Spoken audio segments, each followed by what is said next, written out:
Norma Neufner, policewoman, attached to the juvenile division. I'm on a call from a very worried mother whose daughter is missing. Her daughter's name is Judy Miller.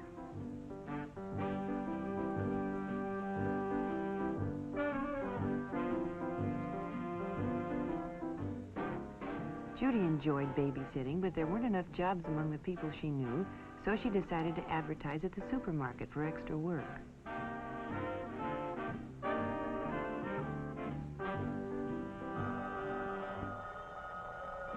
Late the following afternoon, the phone rang, and Judy was offered a job for that evening. The man told her he and his wife were going out to dinner and that their regular could he pick her up in 15 minutes.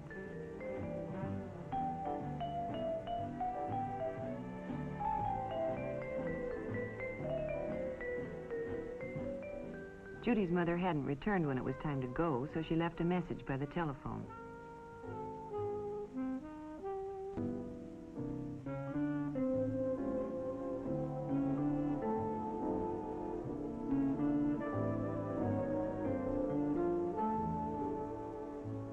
When her mother came home, she found Judy's note and called the number to let Judy know she was home in case she wanted anything.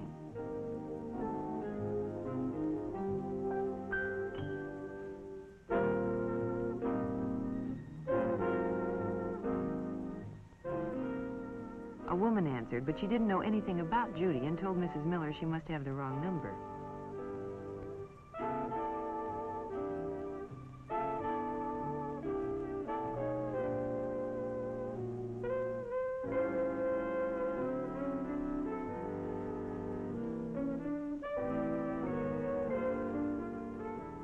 By midnight, Mrs. Miller was really worried. She phoned the police and was transferred to juvenile. I took the necessary information and assured her we'd do everything we could. She'd have to try to be patient and wait. The waiting lasted almost a week. Then the report came in. Judy's body had been found on a lonely desert road. The most difficult part of my job is bringing bad news to parents. You can never find the right words to tell a mother her daughter has been murdered. Judy hadn't done anything wrong, she'd only been careless. Careless about whom she'd trusted. In itself, there'd been nothing wrong about advertising for a job, but it led her to trusting a person she knew nothing about. A mentally sick person who used her innocent ad as an introduction to his act of violence.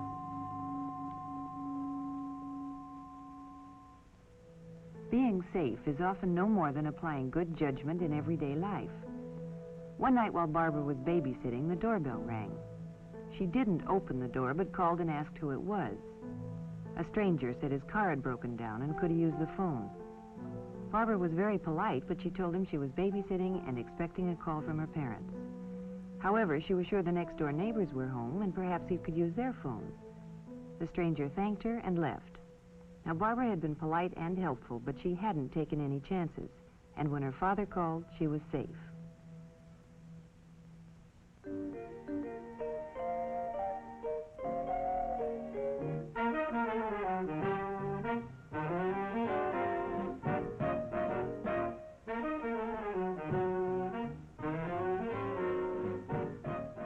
Friday night was movie time for Sally and Elizabeth.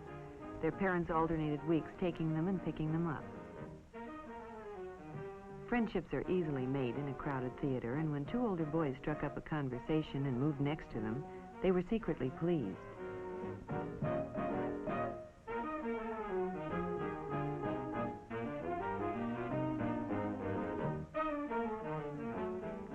At intermission, Sally found it flattering to have her friends see her in the company of older boys, and when they asked if they could take the girls home, she was all for it.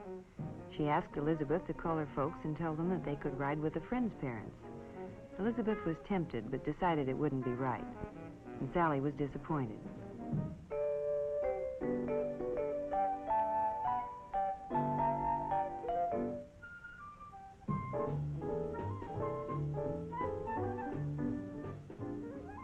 When the show was over and they were leaving, the boys suggested that if Elizabeth couldn't go with them, why didn't Sally come?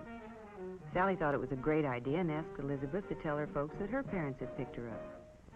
Elizabeth didn't like the idea, but Sally insisted.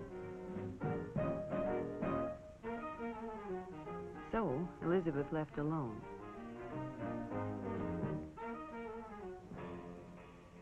Not any of the boys she went with had a car, so it was fun riding with the older fellows. But when they drove right past her house, she became concerned.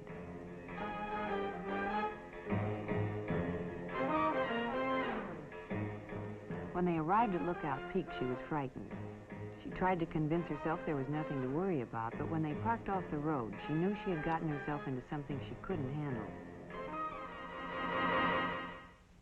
At midnight, her parents became alarmed and called the Nelsons.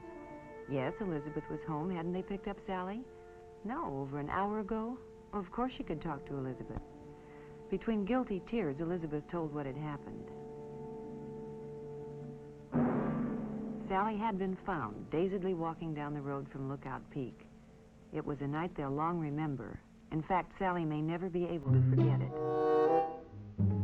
Often seemingly innocent places can turn out to be just where wrong associations are made. Mary met Robert at just such a place. Robert frequented the malt shop in his spare time, which was considerable, as he finished high school and didn't work. Here he sought out the company of younger teenagers because he wasn't accepted by those of his own age group. Mary and her girlfriend could always be found at the malt shop after school.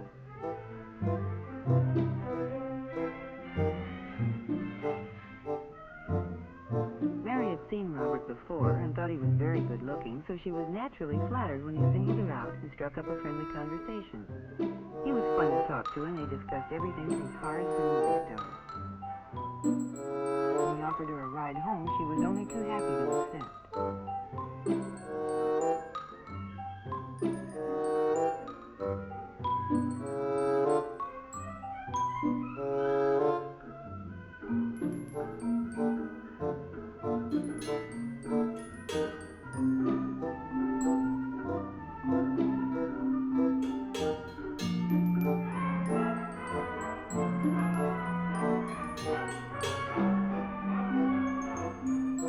They drove around for a while and talked. Mary was a good listener, and Bob enjoyed nothing more than talking about himself. Mary knew her mother would be upset if she came home with an older boy, so Bob dropped her at the corner.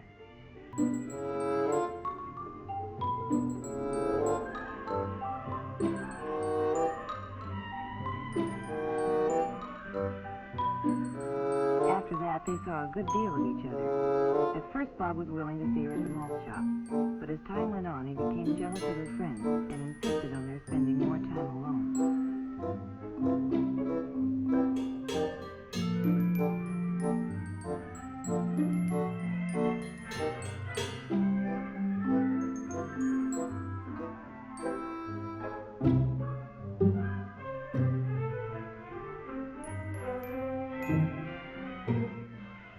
They began to go to secluded places, and their relationship became more intimate.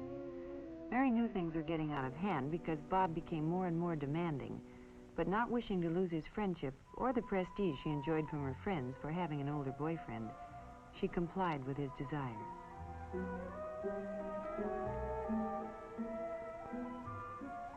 Then Mary found she was in trouble and had to tell her parents. But now it was too late for advice, and Mary had to be taken out of school and placed under the guidance of juvenile authorities. Unfortunately, Mary's story is not an unusual one. Too many young girls are flattered by the attention of older boys and don't realize until too late that these boys, who cannot compete in their own age group, are often not well adjusted and will demand too much in a relationship with a younger girl. You see, it's often the things that are done without thinking that get young people into trouble. Trying to move too quickly into a world of grown-ups with a young person's faith often cause heartache and disaster.